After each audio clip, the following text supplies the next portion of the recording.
കേരള രാഷ്ട്രീയത്തിന് PV അൻവർ സംഭാവന ചെയ്ത രണ്ട് പുതിയ വാക്കുകളുണ്ട്. പിണറായിസവും സതീശന്റെ ഹിറ്റ്ലറിസവും. പിണറായി വിജയൻ ഏകാധിപതിയാണെന്ന് ധ്വനിപ്പിക്കാൻ അൻവർ ഉപയോഗിച്ച വാചകമാണ് പിണറായിസം. എങ്കിലും അതിന് മറ്റൊരു വ്യാഖ്യാനം ചമച്ച് തെരഞ്ഞെടുപ്പ് രംഗത്ത് സജീവമാക്കി നിർത്തുകയാണ് ഇടതുമുന്നണി നേതാക്കൾ.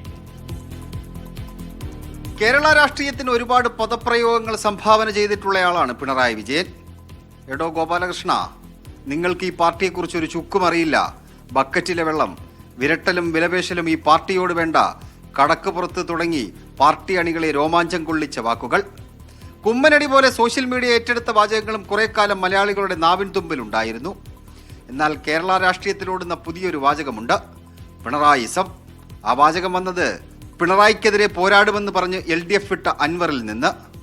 തന്റെ UDF പ്രവേശനത്തിന് ചെക്ക് വെച്ച സതീശനെ കുറിച്ചും പുതിയൊരു സം ഉണ്ടാക്കിയിട്ടുണ്ട് അൻവർ. ഈ അവസാനത്തെ ആ പ്രഖ്യാപനമൊക്കെ നിങ്ങൾ കണ്ടില്ലേ? വാതിലടച്ചു. ഹിറ്റ്ലറിസം. ഒരു സ്റ്റേറ്റ്മെന്റ് പിണറായിസത്തിനെതിരെ ആര്യാടൻ ഷൗക്കത്ത് തൊള്ള തുറന്ന് പറഞ്ഞത് നിലമ്പൂരിലെ വോട്ടർമാർക്ക് കാണിച്ചു തരാൻ പറ്റുമോ? എന്നാൽ നിലമ്പൂരിൽ ചർച്ച ചെയ്യപ്പെടുന്ന പിണറായിസത്തെ മറ്റൊരു തരത്തിൽ വ്യാഖ്യാനിച്ച് തെരഞ്ഞെടുപ്പ് രംഗത്തിറക്കുകയാണ് ഇടതുമുന്നണി. എന്താണ് ഈ പിണറായിസം?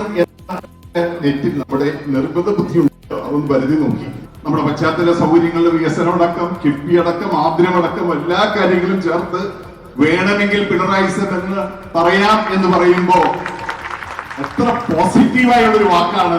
കുറച്ചുകൂടി വിശദീകരിച്ചു KT ജലീൽ. ഒരിക്കലും യാഥാർത്ഥ്യമാവില്ല എന്ന് കരുതിയിരുന്ന ഗെയിൽ ഭൂമിക്കടിയിലൂടെ ഇടുവാൻ വേണ്ടി നേതൃത്വം നൽകിയ ചെങ്കൂറ്റത്തിന്റെ പേരാണ് പിണറായിസം. എന്തായാലും പിണറായിസവും സതീശനിസവും അവസാനിപ്പിച്ച് ജൂൺ 23-ന് അൻവറിസം നിലമ്പൂരിൽ പുലർത്താൻ പുത്തൻ വീട്ടിൽ അൻവറിന് കഴിയുമോ എന്നാണ് രാഷ്ട്രീയ കേരളം നോക്കുന്നത്. ക്യാമറമാൻ ബിബിൻ ജെയിംസിനൊപ്പം സേഫ് സൈനുലാബ്ദീൻ, മീഡിയ 1.